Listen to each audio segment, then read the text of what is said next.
tetap. Dan Tuhan telah memilih seorang yang berkenan di hatinya. Amin saudara. Jangan paksakan apa yang bukan kehendak Tuhan. Yang muda-muda di sini yang belum menikah berdoa supaya engkau dapat jodoh yang sesuai kehendak Tuhan. Amin. Ya, bukan apa yang kita mau, tapi apa yang Tuhan mau. Karena hidup ini bukan hanya tentang apa yang kita mau, tapi apa yang Tuhan mau. Kita datang beribadah, kita mau ketemu Tuhan. Amin, saudara. Ya, karena itu kalau datang ke gereja, tanggalkan semua pikiran kita, persoalan, pergumulan apapun, dan satu tujuan dan satu motivasi kita datang ke tempat ini berjumpa dengan Tuhan secara pribadi. Ya, kalau orang yang gak ngerti mungkin lihat saya aneh ya, kenapa sih nangis, kenapa sih gini ya. Kalau anak saya masih kecil, mami nangis kenapa, gak punya duit ya. Tapi saya percaya di sini kita semua orang yang dewasa, amin. Kita tahu kenapa kita menangis ya, karena kita mengalami Tuhan. Ya, hari ini saya ingin menyampaikan, kita sama-sama mau belajar firman Tuhan. Saya kemarin dapat satu renungan saudara, cerita sebenarnya bukan renungan ya, dan ini saya kembangkan menjadi bahan khotbah saya hari ini. Satu orang bapak kirimin saya sebuah renungan begini. Satu kali ada satu orang bapak kaya banget saudara, ya bukan kaya banget. Dia ini ya orang kaya, anak-anaknya juga semua sukses berhasil. Dia punya 3 orang anak laki-laki. Waktu dia mau mati, dia bilang sama ketiga anaknya gini, papa punya permintaan terakhir. Nanti kalau papa mati, ya papa cuma minta kalian bertiga letakkan uang 1 miliar di dalam peti ya. Dan itu permintaan terakhir papa. Papa minta kalian bertiga mengabulkan. Lalu pulang dari rumah sakit, anak 3 ini berunding saudara. Kira-kira kamu mau kasih nggak gitu ya. Terus anaknya yang gede bilang, kalau saya sih bakalan kasih ya, karena ya namanya juga permintaan terakhir. Anak yang kedua juga ngomong, saya juga sama, saya kayaknya bakalan kasih. Lalu mereka tanya sama yang bungsu, kamu kasih nggak? Ya saya pertimbangkan dulu deh, nanti kita lihat aja. Berapa hari kemudian bapaknya meninggal saudara. Di depan peti, anak yang nomor 1 nangis ya, papa saya minta maaf selama ini saya mungkin berdosa, tapi setidaknya permintaan terakhir papa saya kabulkan, ini uang 1 M ditaruh di samping peti. Anak yang nomor 2 juga datang nangis, papa saya juga minta maaf selama bapak hidup saya mungkin gak senangkan bapak, tapi saya turuti permintaan bapak yang terakhir, ini ada uang 1 M ditaruh di peti. Lalu anak yang ketiga saudara, dia maju, mereka tanya, kamu gak bawa duit? Dia bilang gini, kayaknya bapak kurang deh kalau 2 M. Terus kayaknya bapak butuh 5 M. Jadi saya ambil uang 2 M kalian, saya kasih bapak cek 5 M. Pinter gak anak yang terakhir ini saudara? Karena bapaknya gak mungkin nyairin cek kan? Orang udah mati mau dicairkan di mana? Lalu mamahnya yang ada di pinggir peti berkata begini, nak karena bapakmu sering lupa jadi mama yang pegang ceknya. Jadi yang lebih hebat siapa? Tepuk tangan buat mak-mak. Yang selalu kalau untuk urusan uang gak bakal lupa, amin mama. Ya, jadi di sini kita melihat ada 3 tipe orang. Yang pertama bodoh, yang kedua pintar, yang ketiga bijaksana. Saudara mau jadi yang mana? Halo? Ya, pintar dan bijaksana, nggak boleh 2 Pak. 1 aja. Ya. Oke, kita akan bahas satu persatu. Orang bodoh ya, tentunya kita nggak bahas menurut dunia ini, tapi menurut standar Alkitab. Siapa orang bodoh itu? Buka Efesus pasal yang ke-5 ayat yang ke-17. Efesus pasal yang ke-5 ayat yang ke-17, menurut Alkitab orang bodoh itu siapa saudara? Kita baca sama-sama 1, 2, 3. Sebab itu janganlah kamu bodoh, tetapi usahakanlah supaya kamu mengerti kehendak Tuhan. Efesus 5 ayat 17 berkata, sebab itu janganlah kamu bodoh, tetapi usahakanlah supaya kamu mengerti kehendak Tuhan. Orang bodoh di dalam Alkitab digambarkan sebagai orang yang tidak mengerti kehendak Tuhan. Berapa banyak yang di sini mengerti kehendak Tuhan atas hidupnya? Enggak ada yang ngerti? Ya Allah, subhanallah, ampuni ya. Saudara jadi Kristen berapa puluh tahun? Ya, yang ngerti rencana Tuhan atas hidupnya berapa banyak? Mulai satu-satu angkat tangan. Ya, tapi kalau saya suruh jabarkan bisa ngerti nggak? Rencana Tuhan atas hidup kita apa? Karena banyak Kristen ikut-ikutan loh. Halo? Orang ke gereja ikut ke gereja, pelayanan, ngapa pelayanan? Pokoknya ikut aja, ikut pelayanan. Ya, terus apa ini ya bayar perpuluhan ngapa? Katanya supaya diberkati, ikut bayar perpuluhan. Ya, kita ini banyak Kristen ikut-ikutan, ngaku apa ngaku. Bahkan banyak orang yang nggak ngerti loh kenapa dia ke gereja. Halo? Dan ini sangat menyedihkan ketika saudara tidak tahu kenapa saudara berada di sini hari ini. Makanya saya suka sedih lihat orang Kristen kalau ibadah, yang lain udah nangis nyembah Tuhan, ada yang cuma lihat-lihat. Coba saudara, ya, engkau nggak ngerti kehendak Tuhan atas hidupmu. Dan ini mengerikan, amin. Alkitab firman Tuhan bilang, jangan engkau bodoh, tapi usahakanlah supaya kamu mengerti kehendak Tuhan. Orang yang gak ngerti kehendak Tuhan dalam hidupnya itu dikategorikan sebagai orang bodoh. Karena bagi sebagian orang hidup ini ya begini aja. Ya saya lahir, nanti saya makan, jadi besar, saya kerja, dapat duit, lalu saya kawin. Habis kawin ya tua lah, habis tua ya mati. Kita sering kali berpikir hidup hanya sesimpel itu. Dulu ketika saya belum kenal Yesus, ya waktu saya masih Muslim, saudara, saya berpikir bahwa ya hidup itu cuma seperti itu aja. Bahkan tidak jarang saya menyalahkan Tuhan ketika saya menghadapi persoalan. Saya bilang, Tuhan, kenapa sih engkau kurang kerjaan ciptakan saya di dunia? Kalau kita bisa memilih untuk dilahirkan, kita pasti bisa pilih dong kita lahir di keluarga yang happy. Amin apa amin? Yang kaya, bener nggak? Apa yang kita mau ada. Ya, kita kalau bisa memilih, kita pasti memilih dengan muka yang cantik terlahir ke dunia ini, bener nggak? Yang hidungnya mancung, ya kulitnya putih, rambutnya bagus, tapi kan kita nggak pernah bisa memilih. Nah, ketika saya bertobat di jamaah Tuhan tahun 95, saya terima Yesus secara pribadi, saya mengerti. Ternyata Tuhan punya rencana dan kehendak untuk menciptakan saya di dunia ini. Benar nggak? Untuk apa kita ada di dunia? Tuhan punya rencana. Sudahkah engkau mengetahui rencana Tuhan atas hidupmu? Amin. Saudara, karena kalau kita nggak temui kehendak Tuhan dalam hidup kita, kita capek loh hidup di dunia ini, benar capek. Tapi ketika kita temui, Rasul Paulus adalah orang yang sudah menemukan rencana dan kehendak Tuhan atas hidupnya. Sehingga dia bisa berkata, bagiku hidup adalah memberi buah, bagi Kristus mati adalah sebuah keuntungan. Rasul Paulus menyadari itu. Bahwa hidup bagi dia adalah berbuah, bagi Kristus mati adalah sebuah keuntungan. Ada banyak orang yang gak ngerti kehendak Tuhan. Coba kita mulai dari rumah tangga. Ketika kita terpancing untuk ribut, suami istri berantem, kehendak Tuhan bagi rumah tangga kita itu apa? Damai, sejahtera. Tapi kita lebih memilih berantem, ribut, atau bahkan sebagian orang memilih untuk bercerai. Apakah itu kehendak Tuhan? Kita bicara tentang kehendak Tuhan, saudara, jangan berpikir yang terlalu muluk-muluk ya. Yang saya bakal jadi pengkhotbah besar, nanti saya bakal gini. Enggak. Mulai dari rumah tangga hidup kita sendiri. Ketika di depan kita ada pilihan untuk berbuat dosa atau mengejar kekudusan, yang kehendak Tuhan yang mana? Kita jatuh bangun di dalam dosa atau kita melakukan kehendak Tuhan? Mengejar kekudusan itu. Kalau kita masih jatuh bangun dalam dosa, maka kita dikatakan sebagai orang bodoh. Sekalipun kita sudah melayani Tuhan.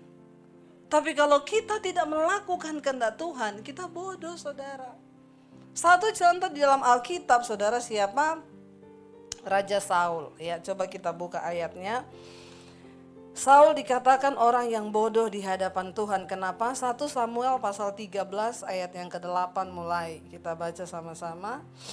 1 Samuel pasal 13 ayat yang ke-8, kita akan baca sampai dengan ayat yang ke-14. Saudara lihat akibat kebodohan dan apa konsekuensinya. 1, 2, 3 kita baca. Ia menunggu 7 hari lamanya sampai waktu yang ditentukan Samuel. Tetapi ketika Samuel tidak datang ke Gilgal, mulailah rakyat itu berserak-serak meninggalkan dia. Jadi ceritanya begini, sebelum kita lanjut baca, 1 Samuel pasal 13 ini bercerita ketika itu mereka berhasil memukul kalah pasukan Filistin.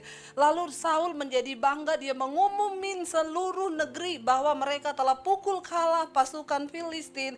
Mereka memperoleh kemenangan. Hal itu didengar oleh orang Filistin.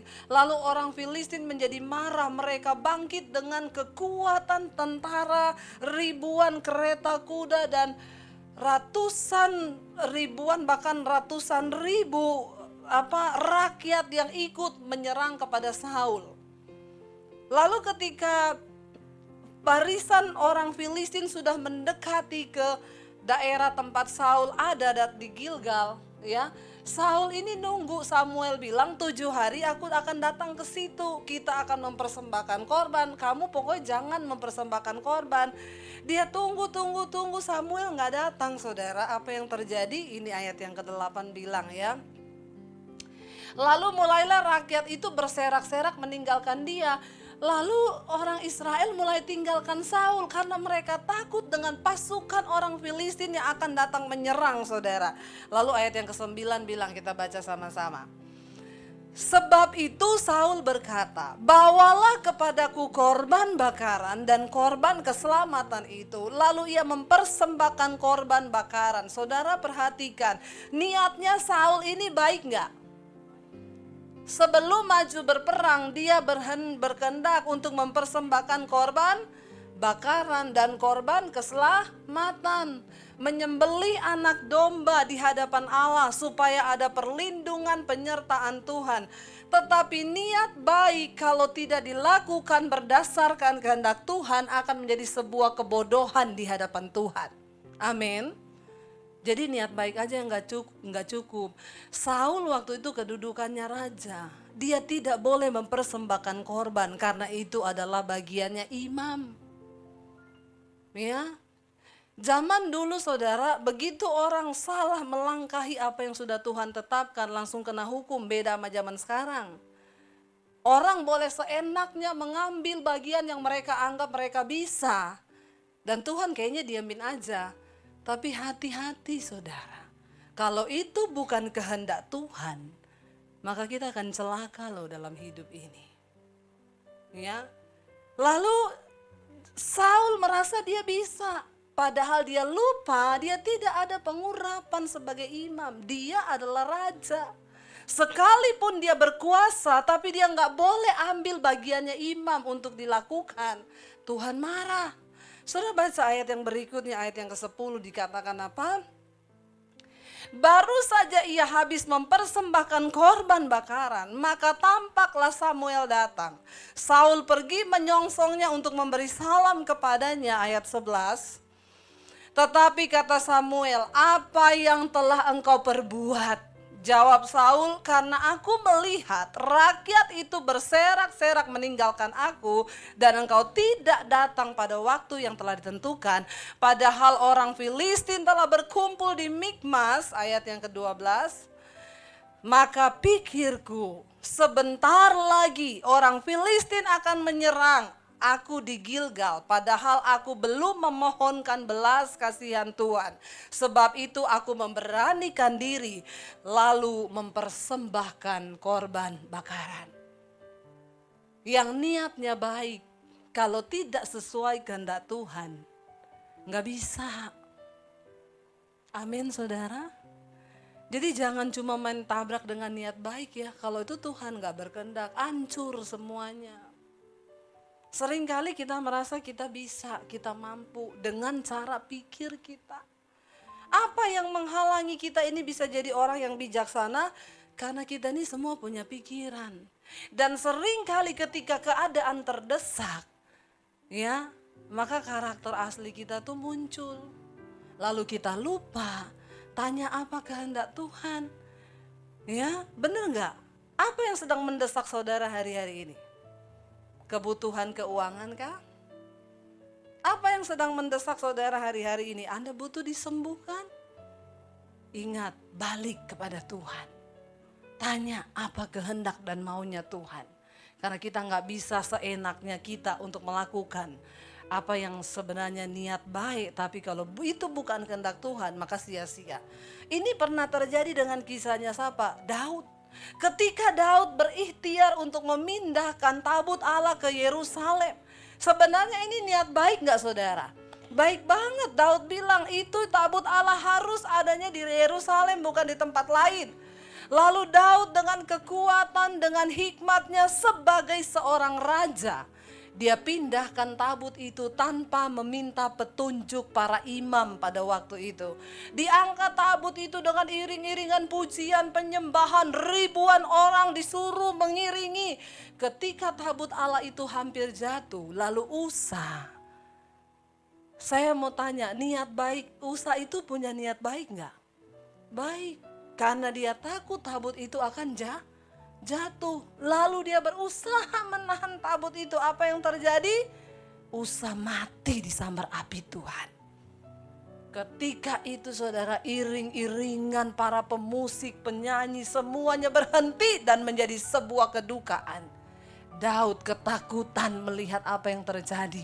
Daud bilang, stop, jangan bawa tabut itu. Titip rumah imam yang paling dekat di sini siapa? Obed Edom. Taruh di rumah Obed Edom. Kita akan pikirkan selanjutnya apa yang akan kita lakukan. Ingat saudara, niat saja nggak cukup. Kalau itu tidak sesuai dengan rencana Tuhan, maka Tuhan tidak berkenan. Gereja hari-hari ini kita perlu berdoa banyak kepada Tuhan. Minta tuntunan Tuhan atas gereja ini apa? Minta tuntunan Tuhan atas kehidupan kita itu apa? Kita nggak bisa bergerak dengan kekuatan kita sendiri. Dan ketika gereja mulai bergerak dengan kekuatan pikirannya sendiri, maka apa yang akan terjadi? Stuck saudara. Mungkin jemaatnya bertambah banyak, tapi pertumbuhan iman nggak ada di sana. Mungkin kita rajin ke gereja, tapi sudah nggak ada lagi hubungan pribadi dengan Tuhan. Lalu untuk apa engkau duduk setiap hari Minggu di bangku ini? Amin. Kita berdoa saudara, supaya gereja ini, khususnya di tempat ini, yuk kita minta pimpinan Tuhan. Rendahkan hati, duduk di hadirat Tuhan. Tapi sekarang kebanyakan saudara semuanya pakai logika sendiri. Dijalankan dengan kekuatan sendiri, nggak bisa. Ini perkara rohani, tidak bisa ditangani oleh manusia duniawi. Amin. Kita perlu pimpinan Tuhan. Dalam rumah tangga kita butuh pimpinan Tuhan. Di dalam pelayanan kita butuh pimpinan Tuhan. Lihat niat Daud baik. Akhirnya Daud pulang saudara ketika dia sudah tidak ada kepikiran lagi untuk memindahkan tabut. Dia akhirnya titip rumah Obed Edom, diberkati luar biasa. Daud mendengar Obed Edom diberkati karena tabut itu. Lalu dia panggil imam. Dia minta petunjuk kepada imam. Lihat baik-baik. Daud meminta petunjuk kepada imam. Lalu imam-imam bilang, kamu angkat tabut itu enggak boleh sembarang orang. Itu harus orang Lewi yang pikul. Jangan suruh Usa, dia bukan imam. Makanya terbakar. Siapa Lewi? Kaum imam pada waktu itu. Ketika itu Daud mendengar apa yang imam-imam itu suruhkan kepadanya sesuai dengan yang Tuhan mau. Lalu saudara, Daud ketika yang pertama dia pikul tabut itu dengan iringan, dia pakai baju kerajaan. Sebagai raja dia pakai jubah rajanya. Ketika yang kedua kali imam-imam bilang gak boleh. Semua harus pakai jubah keimaman. Tanggalkan baju rajamu dan engkau kenakan jubah keimaman dari kain efod. Lalu Daud pakai itu, mereka bawa iring-iringan setiap berapa meter sembelih korban. Jalan lagi sembelih korban, jalan lagi, itu yang Tuhan mau. Akhirnya tabut itu sampai ke Yerusalem. Apa yang kita mau belum tentu apa itu yang Tuhan mau. Amin. Dan ketika kita melakukan tepat seperti yang kita mau, kita adalah orang-orang yang berkenan di hadapan Tuhan dan kita nggak dibilang bodoh. Ya, jangan jadi orang bodoh. 1 miliar taruh di peti. Saya berdoa hari ini kita semua dibukakan Tuhan. Ya, seperti apa yang akhirnya saudara tahu, balik ke tadi 1 Samuel. Ayatnya, apa yang terjadi dengan Raja Saul ketika dia tidak melakukan apa yang Tuhan mau? Kata Samuel kepada Saul, perbuatanmu itu bodoh. Karena apa? Engkau tidak mengikuti perintah Tuhan Allahmu yang diperintahkannya kepadamu, sebab sedianya Tuhan mengokohkan kerajaanmu atas orang Israel untuk selama-lamanya. Jadi Raja Samuel berkata, Saul, yang engkau lakukan tuh bodoh. Kenapa? Karena engkau tidak menuruti perintah Tuhan. Sebenarnya dari awal Tuhan sudah berjanji untuk mengokohkan kerajaanmu. Tapi karena kebodohanmu yang tidak menurut pada perintah Tuhan. Dan ini hal yang sakral. Lalu ayat yang ke-14 bilang apa? Tetapi sekarang kerajaanmu tidak akan tetap. Tuhan telah memilih seorang yang berkenan di hatinya. Dan Tuhan telah menunjuk dia menjadi raja atas umatnya. Karena engkau tidak mengikuti apa yang diperintahkan Tuhan kepadamu. Pada akhirnya apa yang Tuhan mau dari hidup kita adalah ketaatan. Ya, kalau mau dibilang salah apa sih? Saul mungkin bilang, saya salah apa? Saya itu cuma pengen mempersembahkan korban loh. Karena musuh sudah berada di depan. Sebentar lagi saya diserang sama orang Filistin. Saya pengen sebelum berperang ya kita mempersembahkan korban. Sementara Nabi Samuel gak datang-datang. Lalu salah saya tuh apa? Tapi Tuhan bilang, engkau melakukan apa yang bodoh dan itu gak berkenan di mataku. Tadinya Tuhan sudah berjanji mengokohkan kerajaannya Saul. Saat itu juga Tuhan terpaksa langsung dapat pengganti Tuhan. Nggak lama-lama Samuel bilang, tetapi karena kebodohanmu itu kerajaanmu tidak akan tetap. Dan Tuhan telah memilih seorang yang berkenan di hatinya. Amin saudara. Jangan paksakan apa yang bukan kehendak Tuhan. Yang muda-muda di sini yang belum menikah berdoa supaya engkau dapat jodoh yang sesuai kehendak Tuhan. Amin. Ya di belakang-belakang saya belum pada nikah itu. Ya, di atas 30 tahun Tuhan lepas tangan loh. Ya. Berdoa supaya dapat yang sesuai kehendak Tuhan. Ya, bukan apa yang kita mau, tapi apa yang Tuhan mau. Karena hidup ini bukan hanya tentang apa yang kita mau, tapi apa yang Tuhan mau. Dan ketika apa yang Tuhan mau itu saya ingat ketika saya di Solo, Tuhan mau bawa saya ke Jakarta, waktu itu saya bergumul sudah. Tahu berapa hari itu nangis terus saya, nggak ada sebab, nggak ada apa, ya bukan lagi masalah keuangan, nangis terus. Lagi pelayanan nangis, lagi di mana nangis, di jalan nangis, di rumah nangis. Saya pikir ada apa ya? Akhirnya saya ambil satu komitmen untuk doa puasa saudara. Saya pengen tanya Tuhan apa yang Tuhan mau. Lalu saya ambil doa puasa, saya masuk ke menara doa, saya berdoa. Tuhan, saya tahu engkau mau sampein sesuatu sampai saya rasa begini terus tiap hari nangis. Ada apa Tuhan? Waktu saya doa saudara, saya dapatkan hati Tuhan. Tuhan berkata gini. Aku ingin hari-hari ini hamba-hambaku berdiri di atas dasar kebenaran. Aku akan membawa engkau keluar dari kota ini. Saya bilang, keluar dari kota ini saya tolak dalam nama Yesus. Karena saya baru beli rumah di Solo saudara. Dan kita tuh lagi menikmati rumah baru. Ya kenapa Tuhan mau bawa saya keluar?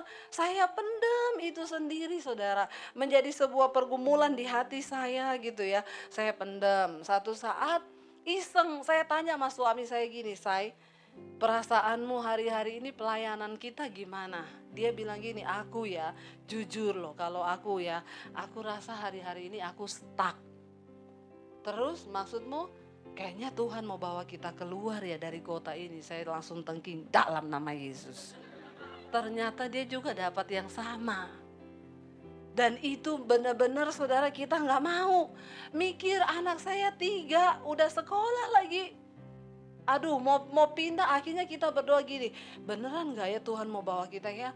Kira-kira kalau Tuhan bawa kita kemana, pindah kita kemana ya? Kata suami saya, kayaknya ke Batam.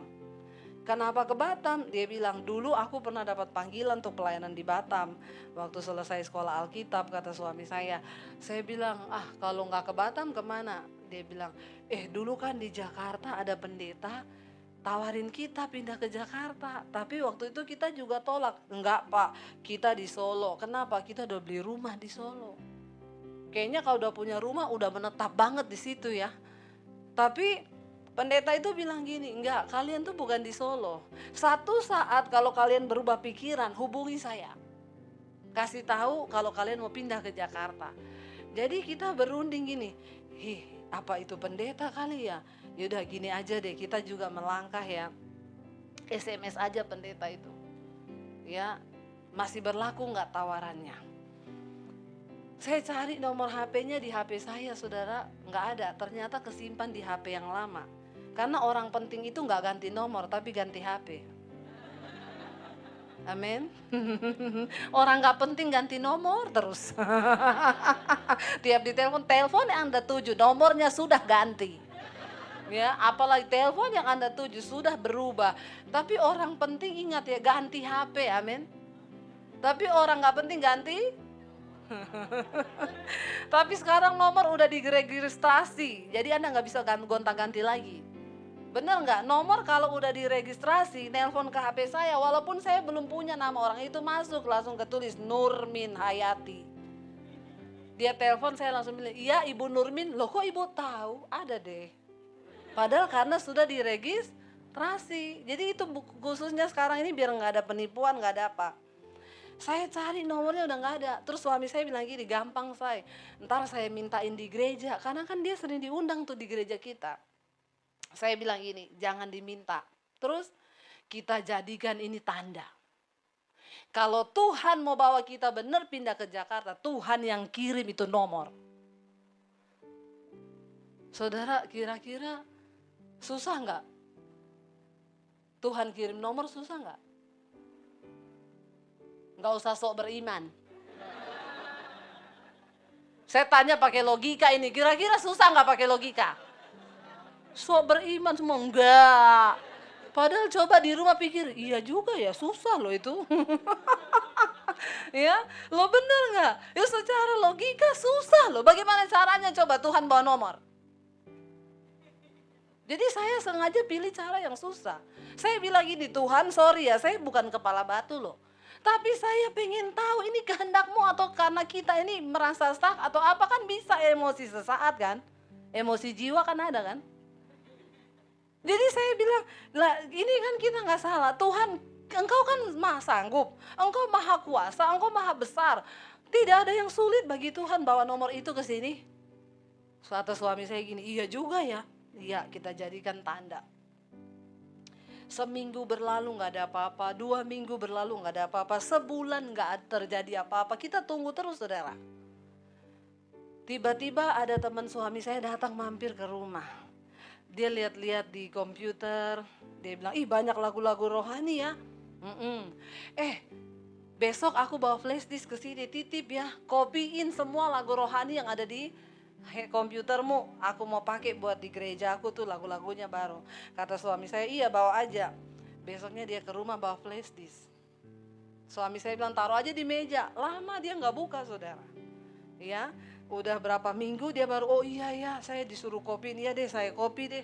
Malam-malam dia di kantor, di depan, di rumah kita dulu di depan tuh ada kantor, saudara. Karena kita dulu bikin penerbitan buku, saudara ya. Lalu dia malam-malam tiba-tiba teriak, Say, sini. Saya pikir dia lihat setan. Malam-malam soalnya jam 11 malam, saya bilang, ngapa? Ada apa? Ada setan? Enggak, sini. Dia tunjukin di komputer. Waktu dia buka flash disknya itu ada file di situ, nama hamba Tuhan plus nomor telepon. Pas diklik, nomor 1 namanya pendeta itu. Memang tidak susah bagi Tuhan ya. Sekarang saya baru akui. Loh bener, ya ampun saya langsung subhanallah. Loh bener gak saudara? Karena waduh jangan sampai ini jadi kenyataan Tuhan. Lalu suami saya bilang, SMS. Saya SMS, Pak ini Daniel Debbie di Solo. Dulu Bapak tawarin kita ke Jakarta, masih berlaku gak tawarannya? Dia gak balas saudara. Seminggu, 2 minggu gak dibalas. Saya SMS lagi, kata suami saya gini, telepon gak usah, SMS aja. Kalau memang dia masih aktif kan mesti dia baca. Bener gak? Ya iya juga ya. Kan saya udah SMS berkali-kali. Gak mau telepon, gak usah. Orang saya berharap ini batal. Bener gak? Karena udah gak kepikiran nih kalau pindah bagaimana memulai dari nol. Aduh tuh gak gampang. Gak lama saya lagi pelayanan, suami pelayanan di gereja. Suami saya telepon, Say, kamu habis pelayanan ke gereja ya? Kenapa? Ada bapak itu di sini. Pendetanya di Jakarta. Iya. Kita ketemu ya. Ya udah. Saya datang ke gereja. Selesai acara, dia datang tanpa pemberitahuan saudara. Mendadak juga dia datang. Saya bilang ini, Pak, saya boleh ketemu sama suami mau ngobrol? Iya, saya juga mau ketemu kalian.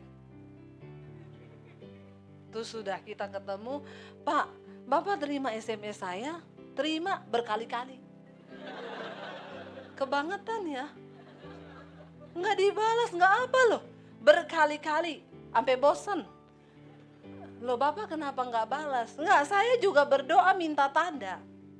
Kalau memang ini rencana Tuhan kalian pindah ke Jakarta, kita ketemu tanpa janjian. Saya memang nggak mau balas SMS-mu. Tapi saya berdoa supaya Tuhan pertemukan kita tanpa janjian. Jadi ini memang gak ada rekayasa manusia. Dan hari ini kita bertemu tanpa janjian kan? Berarti ini digenapi Pak.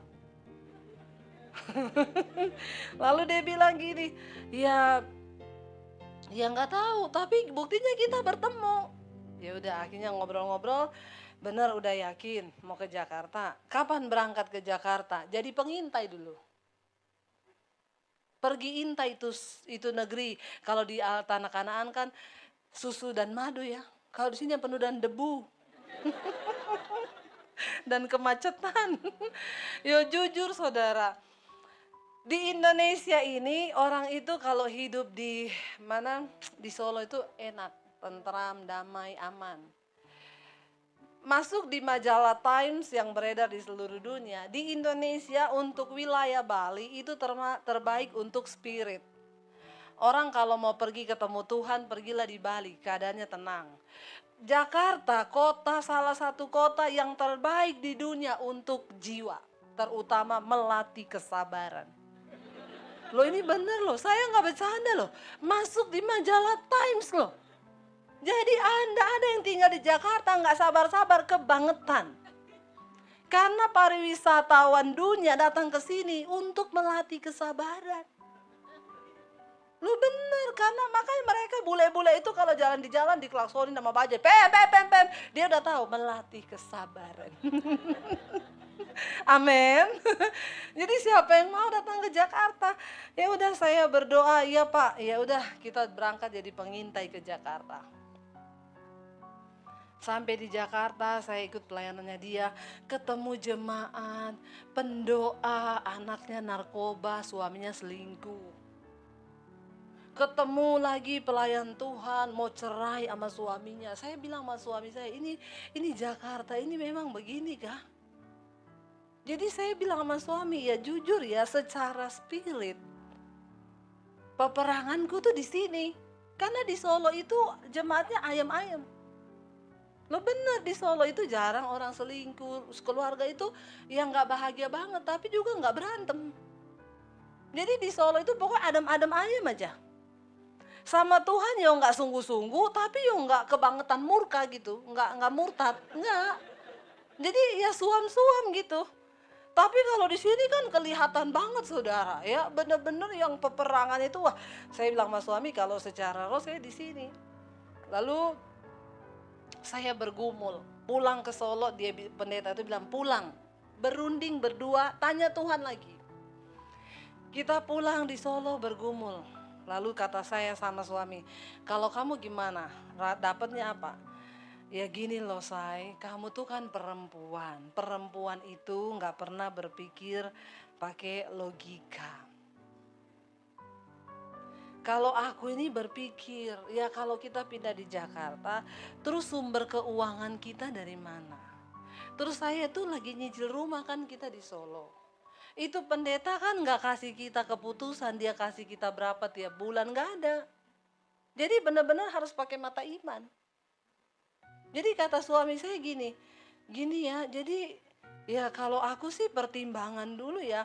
Nah di sini ini kan dia bilang di Solo itu kan dia koordinator musik. Adalah persembahan setiap bulan walaupun dia bukan full timer, tapi dia dapat persembahan tiap bulan. Dia bilang ini yang aku pakai buat bayar cicilan rumah. Nah kalau kita pindah, terus di sana nggak ada jaminan apa-apa, terus kita nggak bisa bayar rumah, dan kita kan belum bisa bawa anak 3. Saya bergumul lagi, Tuhan, nggak usah deh di sini aja, ya. Jadi kita berdoa, bergumul. Saya berdoa lagi, saya tengking dalam nama Yesus. Secara otak logika nggak bisa Tuhan. Saya nggak bisa. Lalu Tuhan tuh bilang gini, kamu bukan hamba yang berkenan. Saya kaget, loh kan di sini saya juga pelayanan. Suami saya pelayanan, ya cukuplah. Tuhan bilang, engkau memang melayani, tapi engkau tidak melakukan apa yang aku mau, tapi apa yang kamu mau. Lalu Tuhan kasih gambarannya begini, contoh kamu punya pembantu. Lalu kamu bilang, Mbak, semua spray cuci ya. Saya pulang nanti siang semua spray udah bersih. Saya pulang, Mbak, spraynya kok nggak dicuci? Saya nggak mau cuci spray Bu, saya maunya cuci horden. Kira-kira saudara yang gaji pembantu gondok nggak? Loh kan saya suruh kamu cuci spray. Ya tapi kan saya nggak mau cuci spray. Saudara pecat nggak dia? Dia iya kan, Tuhan bilang sama. Kamu mengaku hambaku, tapi kamu tidak melakukan apa yang aku mau, tapi apa yang kamu mau. Dan itulah perjalanan bersama iman. Bersama Tuhan dengan iman. Kita harus tanggalkan ini loh. Logika kita, akhirnya suami saya bilang, Say, kita udah dapat peneguhan loh. Jangan jual panggilan cuma demi uang. Iya kamu perempuan, imanmu nyampe, imanku gak nyampe.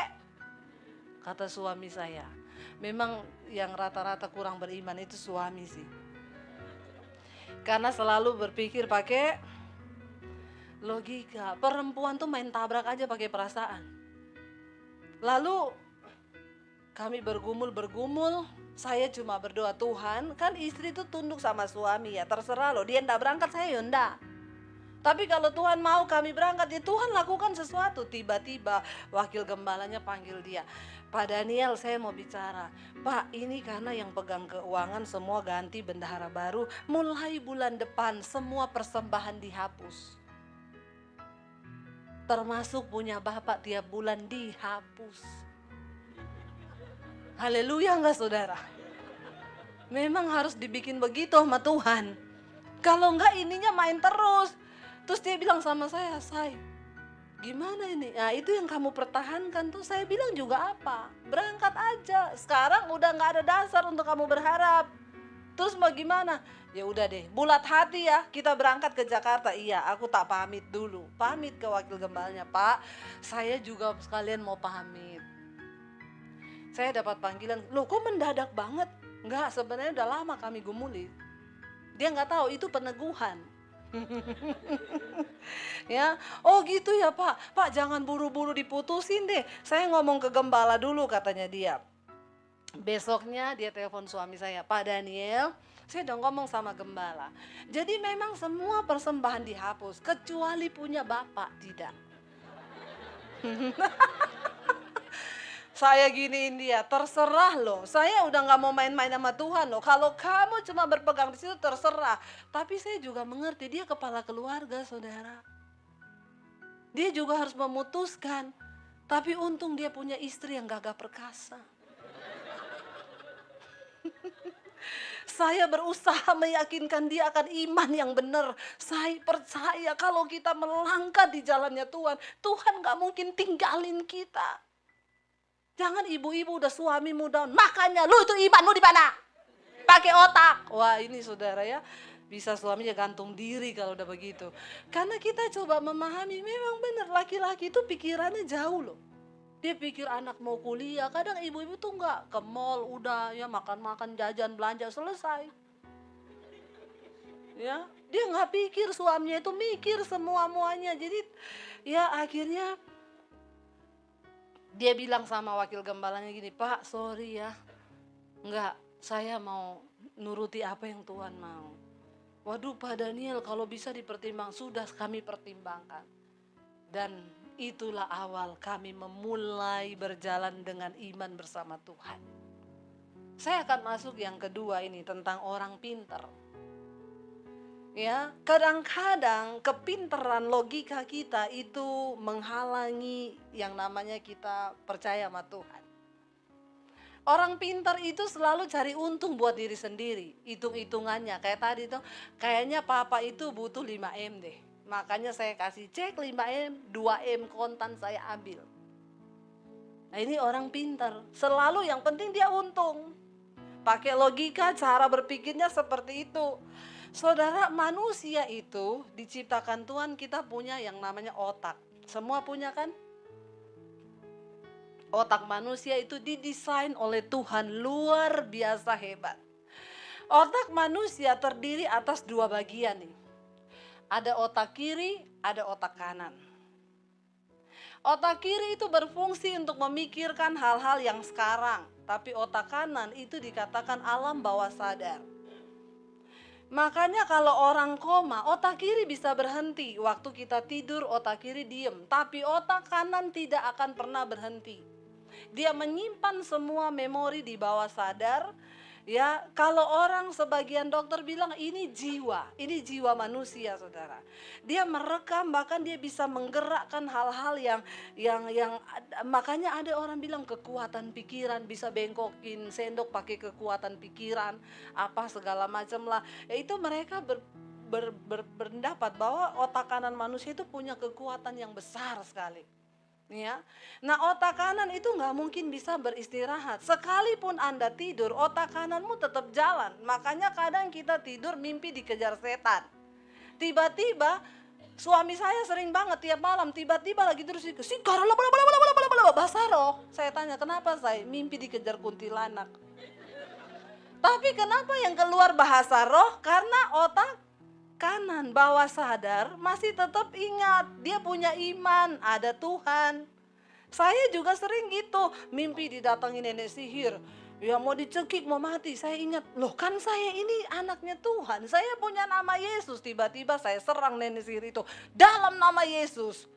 Tiba-tiba saya dibangunin suami saya lagi, dalam nama Yesus, dalam nama Yesus. Ini namanya alam bawah sadar kita. Otak kanan ini tetap jalan sekalipun kita tidur. Nah ketika orang koma, otak kanan itu tetap berfungsi. Walaupun dia koma, makanya ketika kita bisikin tentang iman, dia bisa terima, dia bisa nangis, dia bisa bertobat. Ini otak kanan, saudara. Ada satu statement yang berkata begini, ya, orang itu 5%, ya, orang-orang sukses di dunia ini mereka hanya menggunakan 5% dari otak mereka, ya. Jadi dengan kata lain begini, tulisan nggak ada yang lebih gede lagi. Haleluya ya. Saya udah pakai kacamata loh ini padahal ya, nggak kebaca ya. Ada ungkapan berkata bahwa ya rata-rata orang mempergunakan 5% dari otaknya dan mereka bisa sukses ya. Berarti pendapat ini juga bisa berkata begini, berarti bila Anda menggunakan, menaikkannya menjadi 10%, Anda bisa jadi orang jenius. Ini pernyataan benar atau salah? Ya, ini pernyataan yang salah, saudara. Yang benar adalah, tolong ditayangkan. Yang benar adalah rata-rata manusia di dalam melakukan aktivitasnya hanya 5% yang dilakukan dengan berpikir. Lalu 95% dilakukan dengan refleks.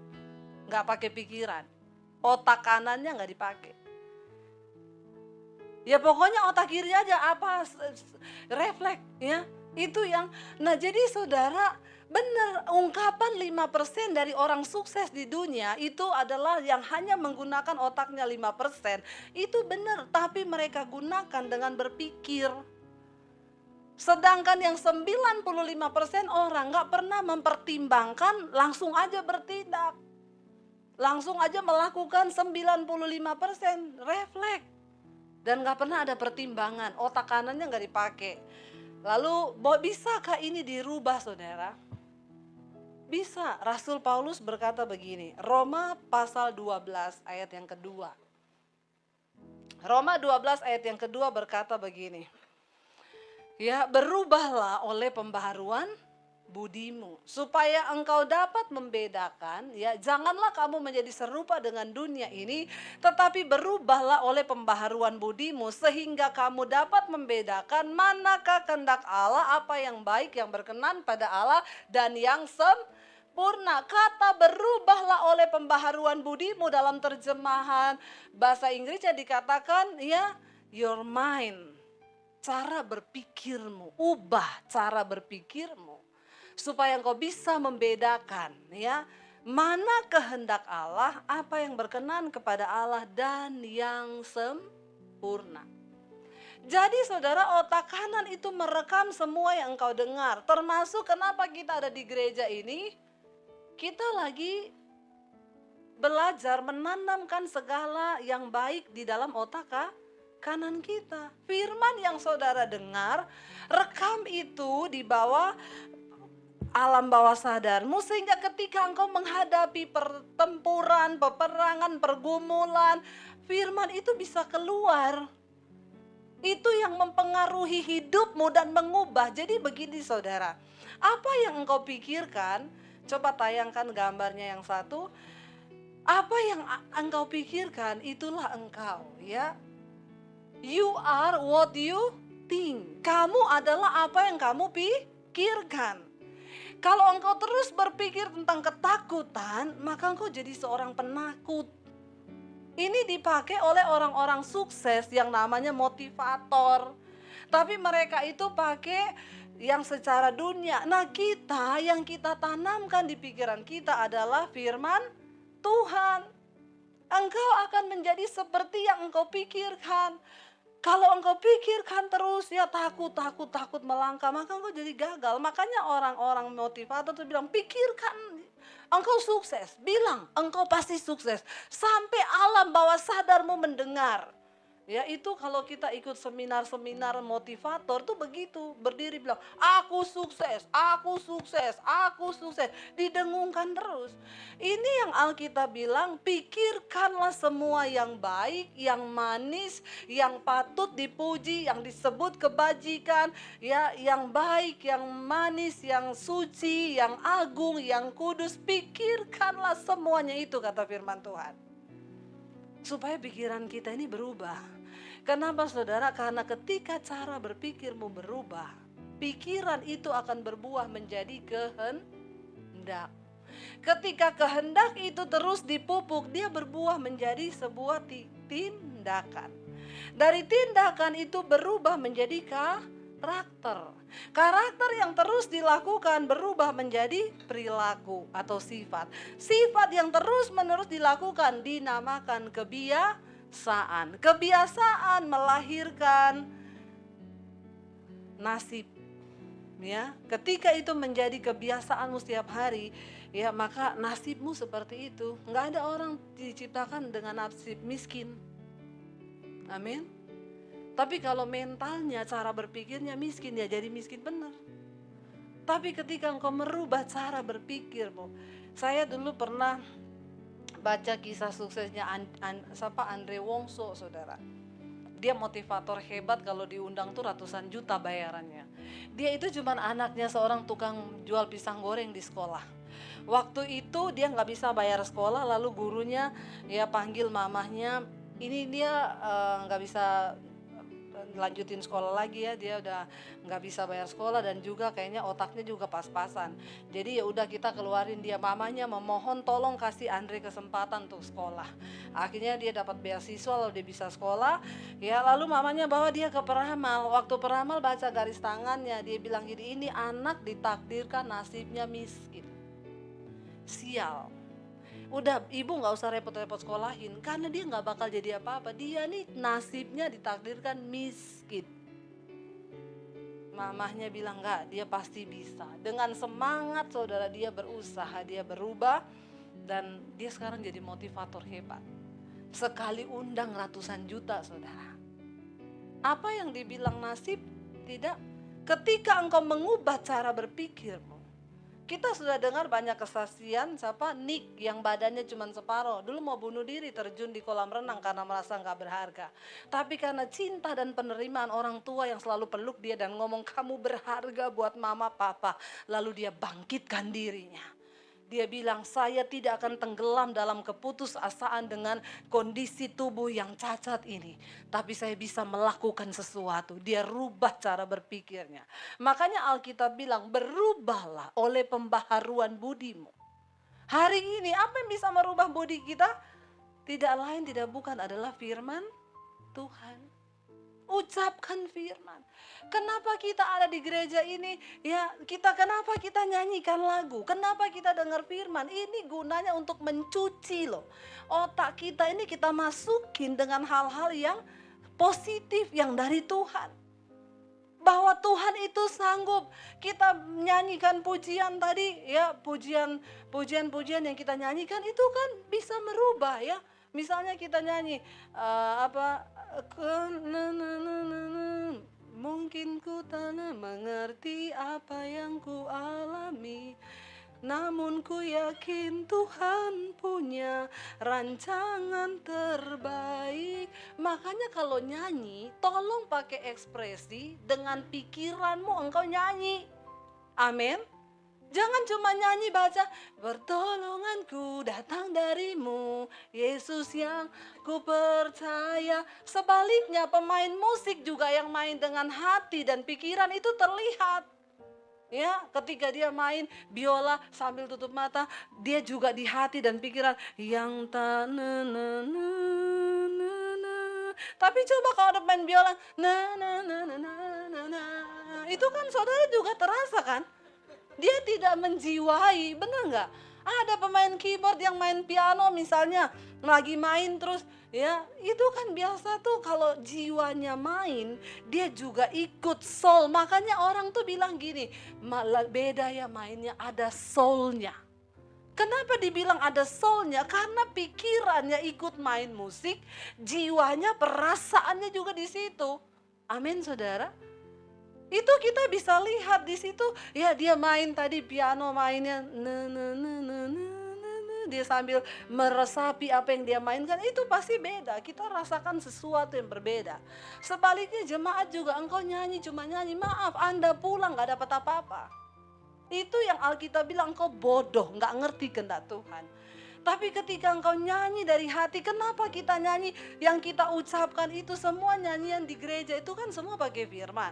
Gunanya apa? Waktu engkau menghadapi tekanan, engkau merasa tidak mampu lagi, setan bilang keadaanmu buruk, kamu tidak bisa bangkit. Tiba-tiba engkau ingat dari alam bawah sadarmu, engkau pernah nyanyikan pujian yang sesuai dengan firman. Yang tak mungkin bagiku, semua mungkin bagimu. Amin. Itu karena cara berpikirmu diubah. Apa yang kau isi di pikiranmu, itu yang akan memerintah engkau melakukan sesuatu menjadi tindakan, lalu itu menjadi nasib. Orang kalau tiap hari nonton film porno, otaknya porno terus. Lihat kambing, gak pakai celana tuh kambing. Iya memang kambing dari dulu gak pakai celana. Hello, bener gak? Tapi ketika engkau taruh di otak itu firman, ya ketika engkau sedang dalam putus asa, firman itu berbicara. Apa yang tidak mungkin bagi manusia itu sanggup dilakukan oleh Allah. Makanya Rasul Paulus bilang begini. Ya coba saya kasih satu ayat ya. Saudara belum bosan kan? Saya aja masih berapi-api loh. Ya, ayat 1 Filipi 3 ya, ayat yang ke-7 sampai ayat yang ke-8. Filipi 3 ayat 7 dan ayat yang ke-8 kita baca. Tetapi apa yang dahulu merupakan keuntungan bagiku, sekarang kuanggap rugi karena Kristus. Lalu ayat yang berikutnya, malahan segala sesuatu kuanggap rugi. Karena apa? Pengenalan akan Kristus Yesus Tuhanku lebih mulia daripada semuanya. Oleh karena dialah aku telah melepaskan semuanya itu dan menganggapnya sampah. Supaya apa? Aku memperoleh Kristus. Kenapa Rasul Paulus bisa bilang begini? Apa yang dulu merupakan keuntungan bagiku sekarang rugi karena pengenalan akan Kristus. Artinya cara berpikir mulai dirubah. Apa yang merubah dia? Pengenalan akan Kristus Yesus Tuhan. Karena dia baca Alkitab, dia mulai merasa yang dulu itu kebodohan. Dulu bagi Rasul Paulus bunuh orang itu satu keuntungan loh. Dia pikir dia berbuat bakti kepada Allahnya. Tapi ketika dia mengenal firman kebenaran, dia mulai bilang, ternyata apa yang aku lakukan itu dulu itu kebodohan. Ku anggap rugi. Karena pengenalan akan Yesus Kristus Tuhan itu lebih berguna dari segala-galanya. Saudara, ayo kita jangan berhenti jadi Kristen pas-pasan di gereja. Tuhan udah mau datang, saudara. Berubahlah oleh pembaharuan budimu. Makanya Rasul Paulus berkata ayat yang ke 1 Korintus pasal 9 ayat 27. Ya, kali ini banyak ayat, saudara, biar Anda yakin benar. Ya, dicatat, pulang ke rumah baca Alkitab, lagi tidak ada apa-apa, baca Alkitab di HP kan ada ya, baca sama-sama. Ini yang dilakukan Rasul Paulus. 1, 2, 3. Tetapi aku melatih tubuhku, menguasainya seluruhnya. Supaya apa? Sesudah memberitakan Injil kepada orang lain, jangan aku sendiri ditolak. Ini menjadi satu yang memotivasi Rasul Paulus untuk mengubah hidupnya. Dia takut ditolak sama Tuhan. Kalau sekerasnya Rasul Paulus aja takut ditolak, apalagi kita-kita ini. Halo? Saya undang para imam musik. Saudara, Rasul Paulus yang tiap hari dia bilang, setiap hari aku berada dalam bahaya maut karena nama Yesus. Aku dipenjara karena Yesus, aku dikaram kapal, aku dianiaya, aku mau dibunuh karena nama Yesus. Masih bilang, aku takut ditolak. Apalagi kita, penderitaannya kita sekarang ini apa? Yang alay-alay atau yang karena Kristus? Paling cuma gak bisa bayar cicilan, amin. Ya, penderitaan kita ini sekarang apa? Saya difitnah. Paling cuma yang gitu-gitu. Ada di antara kita yang mau dibunuh karena nama Yesus? Nggak ada kan? Kalau ada saya acungin jempol, saudara. Ya kayaknya hari-hari ini orang mau dibunuh karena nama Yesus sudah nggak ada loh. Rasul Paulus bilang satu hal yang memotivasi aku untuk melatih tubuh, menguasai, berubah seluruhnya. Kenapa? Karena dia takut ditolak sama Tuhan. Saya berdoa kita semua hari ini, kita juga mau jadi pribadi yang gak mau ditolak sama Tuhan. Amin. Kita mau bilang, ubah kami Tuhan. Ubah cara berpikir kami, ubah paradigma kami. Mari kita bangkit berdiri bersama.